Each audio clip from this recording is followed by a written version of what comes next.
Bonjour, bienvenue sur la chaîne La Finance à Distance, une chaîne créée pour démasquer la finance. Pour cette première vidéo, nous allons aborder les obligations. Non pas les obligations morales ou sociales, et nous n'allons pas parler non plus des obligations à résidence. Non, nous allons bien parler ici des obligations sur les marchés financiers. Mais avant tout, présentons-nous. Nous sommes les frères Tailleur. Moi, c'est Alain. Moi, c'est Alex. Maintenant que nous nous sommes longuement présentés et que vous savez tout de nous, commençons à entrer à l'intérieur de notre sujet. Une obligation, c'est un titre de créance négociable, représentant une fraction d'un prêt à intérêt consenti à une société privée ou à une collectivité publique lors de l'émission d'un emprunt, ou autrement dit emprunt obligataire. Il est important de ne pas confondre obligation et action. Écoute Alain, ce que je te propose, c'est qu'on l'explique à travers un exemple. Imaginons qu'on a un État, la Jamaïque, qui souhaite construire une infrastructure, un centre de désintox par exemple, qui coûterait 100 000 euros. Mais la Jamaïque n'a pas ces 100 000 euros nécessaires à l'élaboration de ce projet. Alain, comment peuvent-ils faire? C'est simple. La Jamaïque peut proposer des obligations à des investisseurs. Pour cela, ils vont créer 1000 obligations d'une valeur de 100 euros sur 10 ans.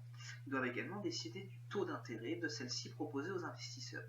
Mais Alex, comment décider du pourcentage de ce taux?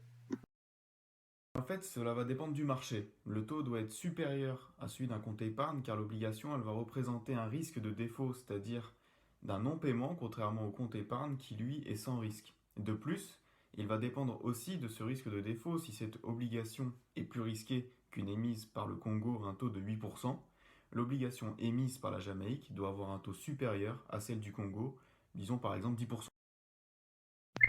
Très bien Alex. Du coup, on a 1000 obligations émises sur les marchés financiers par la Jamaïque d'une valeur de 100 euros à un taux de 10% sur une période de 10 ans.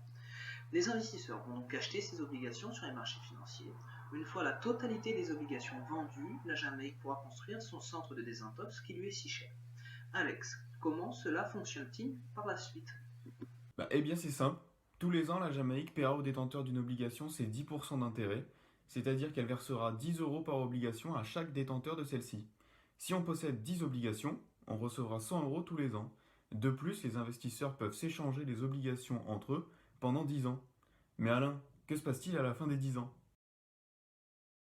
À la fin de la période de 10 ans, la Jamaïque rachètera toutes les obligations qu'elle a émises à la valeur initiale de 100 euros par obligation. Il n'y aura donc plus d'obligations de la Jamaïque sur les marchés financiers.